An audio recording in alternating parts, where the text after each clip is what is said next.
Everybody, what's going on? This is Quinn, and I've got a little lesson for you folks today. We're going to talk about Andrew Jackson. So, if you're following along from the history book that I've been using, I think that's chapter 10, Jacksonian Democracy. Pretty interesting, exciting stuff. So, Andrew Jackson's a pretty controversial character in terms of his accomplishments and then some of his character deficits, but he definitely warrants a good bit of consideration and some study in the greater historical narrative. So, without further ado, let's go ahead and jump into the presentation so I can show you what I have got. Um, as with any topic in American history, really the most important concept to understand is context. So, that is to say, you can't really look at a character like Andrew Jackson in a vacuum. You have to really understand the events, the context, the background against which a character like Andrew Jackson comes onto the scene. Um, Subsequently, in order to understand really the significance that a character like President Jackson has in United States history, we really got to look at that context. What comes after Jackson? So um, when we study what's known in United States history classes as the age of Jackson or the Jacksonian era, we're not looking at this guy to like worship him and to like bestow this sort of crown upon his head for being some sort of great savior. But we study him because he represents a very important point, a watershed moment in American history. And what I mean by that is that American politics and really American society operated really one way before Andrew Jackson's time as president. That's 1829 to 1837. Um, Things were certainly in the process of changing before Jackson. They continued to change after Jackson, but Jackson is without question somebody who has a very big impact on American history, and is most closely associated with the democratization of American politics. So it's also known as the era of the common man. The Jacksonian era is known as the era of the common man. All right. Um, Prior to Jackson's two terms as president of the United States, um, the United States had enjoyed a period of relative peace and quiet and calm, politically speaking. And this is known as the era of good feelings. So this is the period that roughly coincides with the end of the War of 1812, which, as far as Americans are concerned at the time, is early 1815, um, up until about 1824, 1828, somewhere in there. And a lot of that is actually encompassed by the presidency of James Monroe.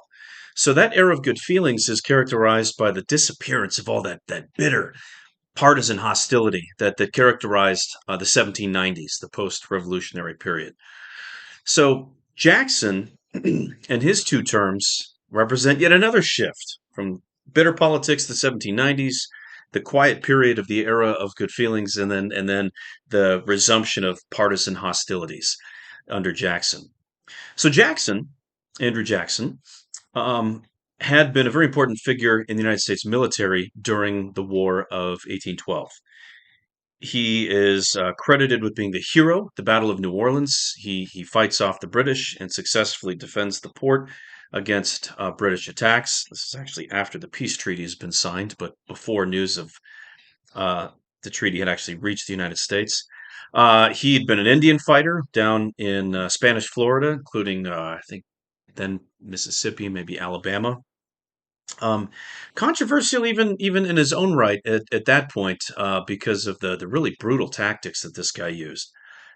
In 1819, a little bit after the War of 1812, this guy is dispatched by I think Secretary of War John C. Calhoun to go down to Florida and basically intimidate the Spanish and get them to leave. And he engages in a number of very dubious acts of violence, military violence. But he achieves what's this like cult hero status.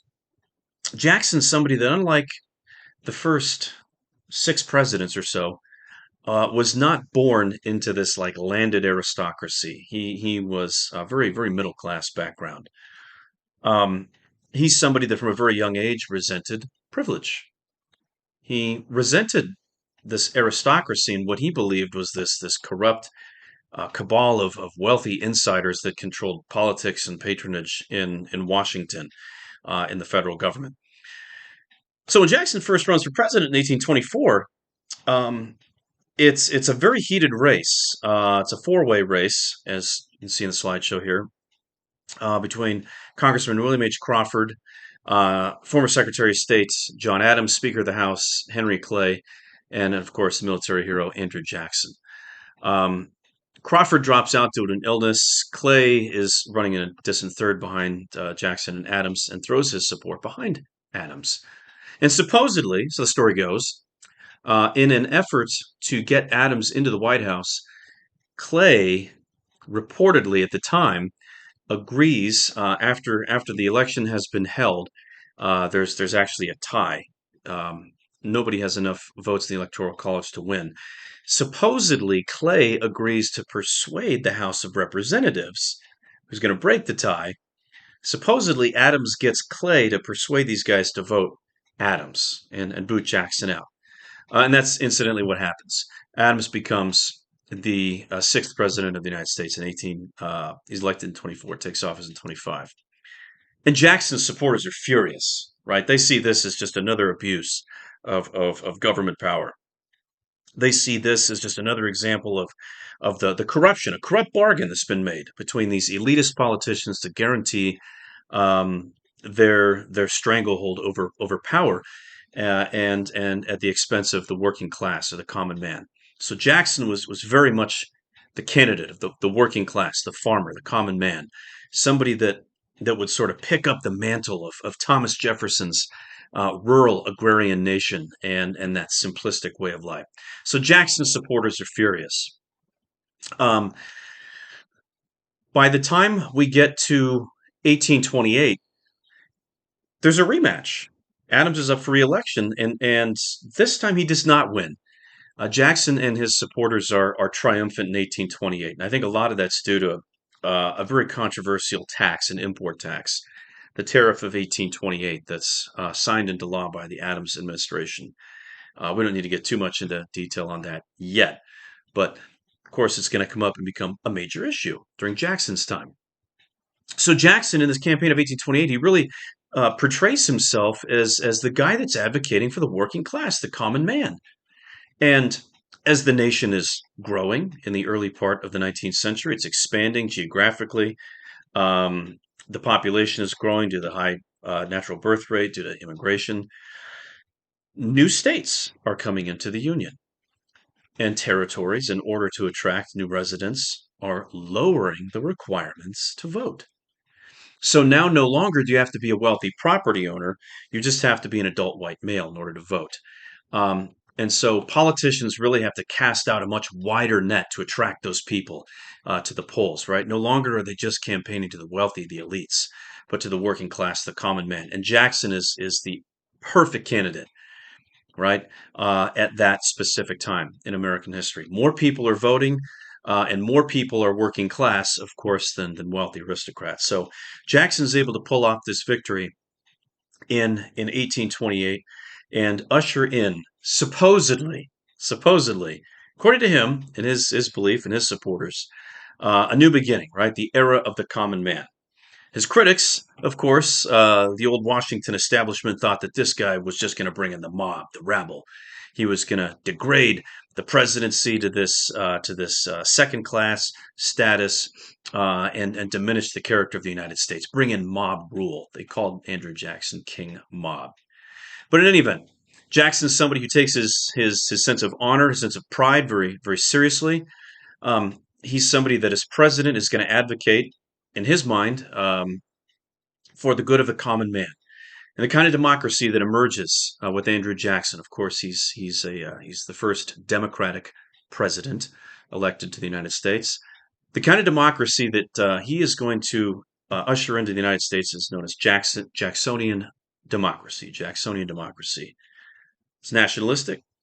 It's expansionist, and although it doesn't have any specific real guiding principles in terms of party platform, The general idea is that Jacksonian democracy believes that the president, the office of the president, should be very, very powerful, if not more so than the Congress, and its purpose should be to guarantee equal protection and equal benefits, right? Regardless of your class, whether you're working class, whether you're wealthy. Not so much if you're a female, not so much if you were a non-white person. But that really ushers in a new era in American politics and really politics of Western civilization. The idea that, hey, even a working class schlub like Andrew Jackson, even somebody from very humble origins, could ascend to the highest office in the land. So Jackson's going to make sure that that presidency is used actively as an instrument of change and reform. And he's somebody that's going to really challenge the privilege, the corruption, the elitist aristocracy that he believes is running American politics. So we'll talk more about Jackson and his 2 terms as President of the United States in our next video coming up. Stay tuned.